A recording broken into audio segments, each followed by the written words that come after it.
This recipe probably took us the longest to perfect, and it's now our most requested one, our ultimate hash browns. Okay, so this is the one that you've all been waiting for. My proudest recipe. The main problem with making hash browns yourself is there's lots of different inconsistencies. So anything from the potatoes being too starchy, to not taking enough moisture out of the potatoes. And then one of the best things about hash browns is the different sort of textures of potato you get. When we were doing this recipe, we had to work out a way of scaling it up to the point where you can still get all of those like soft bits of potato, but the crunchy bits of potato and the onion flavor. And this is the method that we came up with. So what I've got here is a grate of potatoes, which I've just peeled. You don't have to peel them, you can leave the skin on, but we peel them in the restaurant. We're grating the potato, and this is gonna give you that sort of traditional hash brown texture. And this is the predominant potato element in the recipe. So grate them all the way down, any trim, whack into this extra bowl, and these are gonna be blitzed. So it doesn't really matter if you've got little bits of trim in there. The chefs producing this recipe are producing like tons of this a week. So it's absolutely bulletproof.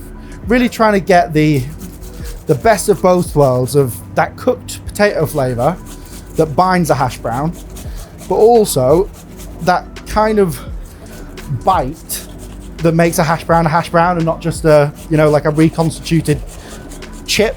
Starchy liquid is what coats the potato. Grating it, surface area is much finer, so we can remove the starch really easily. To do that, just get a large thing of water, whack all your potato in there. The more water you use, the more effective it is going to be at removing that starch.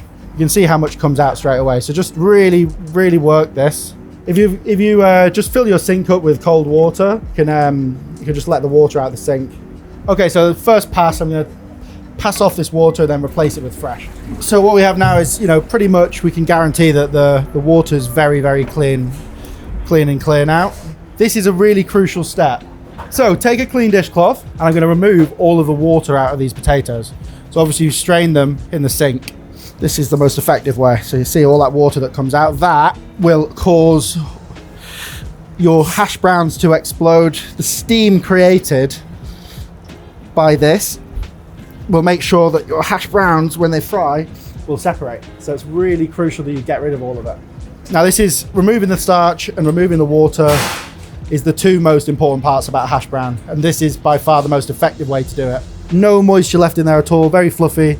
As you can see, this is all the water we've squeezed out of it. So lots, when you eat a hash brown, you get this really nice sort of raw sort of texture of partially cooked potato. But also, if you don't have fully cooked potato, it sort of doesn't bind together and stick together nicely into a nice shape. So the simplest way that we found to do this, and the most consistent, was to kind of engineer the potato pulp, chop up my potatoes roughly, and then I transfer them into a blender with cold water. For us, what you want is those like little shapes of potato. So it won't need long, you're literally pulsing it to make sure that it's nicely blended. It's also really good because it removes the starch whilst blending, which is helpful. So yeah, we're left with this like almost potato slurry, porridge kind of consistency. Once we've got our potato porridge, I'm gonna whack it into my container again. It all looks really nice and consistent, perfect. And then I'm gonna rinse this again. Okay, so now we're just gonna repeat the process of squeezing out that potato with our cloth. So really what we're looking for is this ultra even, consistent, raw potato. Obviously there's a big size difference here, so these two bits of potato can get cooked at the same time. So that's also the benefit. We're not adding things in different stages, we're gonna add all of this together. Onions obviously is a really important part of hash browns. How I like to do it is, I actually like to do similarly to what I've done with the potatoes. So I will just blitz these up. Just a tiny splash of water in there just to help it blitz. Also just dilutes the flavor slightly. There's no starch inside the onions, you do not need to rinse it. You'll just lay your cloth out, place the onions onto the cloth. Okay, so once the onions are completely squeezed out, you can put that into your bowl as well. And I've just clarified a little bit of butter here.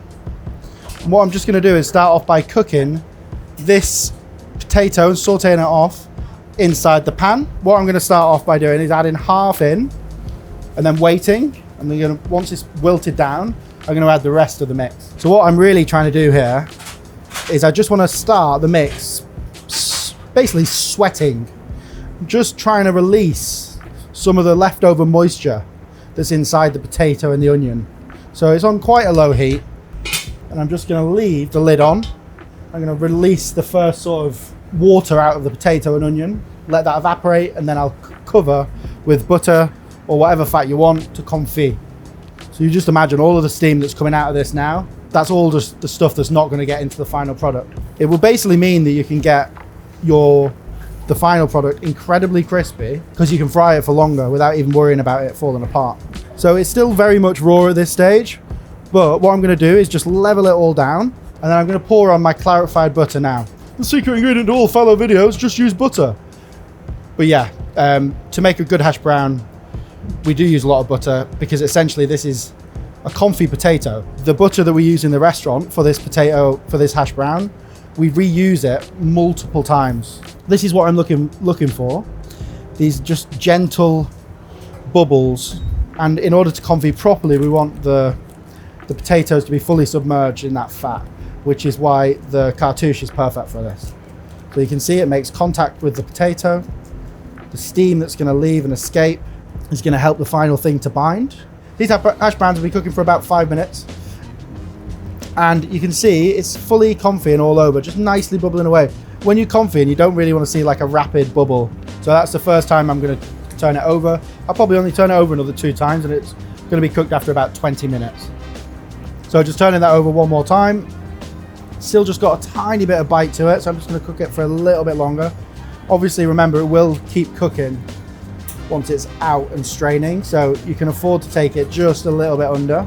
So next stage is to strain it, and how I do that is I'll take it ladle by ladle, just lightly push the fat out of there, so bit by bit at a time. This is much easier to do when it's warm, otherwise the potato kind of absorbs all of that fat. Okay, so next up, what we want to do is work on seasoning the hash brown mix. This is some onion powder. So again, just giving that flavor of the onions, fine salt. Potato starch gives like a really nice crispy result, but it's also going to help just to bind it together. So don't skip on some sort of starch, whether it be corn flour, potato starch, or tapioca starch. Stir all of this to combine. You can see kind of this perfect consistency that we've got. It's got like little clumps of potato in it. Still got the little shards as well. And I'm going to set it into a tray, lightly press it down into our tray. Bit of grease proof on top, and then what we're going to do is just press this. So this will go into the fridge roughly for about, until it's fully cold and fully set. Probably take about 4 hours, but we often just press it overnight. When you do weigh something down, just make sure that it's nice and even when it goes into the fridge, because otherwise you'll get a really wonky hash brown. So it's been 4 hours and our hash brown is completely set. As you can see, a little bit of the remaining fat is sort of set up the side of this mold as well. Just going to come out in one go, nice and easily. Nah. If you don't have an industrial blowtorch at home, you could just lower it into a warm sink. In the restaurant, we do them into perfect rectangles, but obviously at home, you're not going to, discard any of this. So just take off the outside nicely down, then into a nice square, into a nice triangle.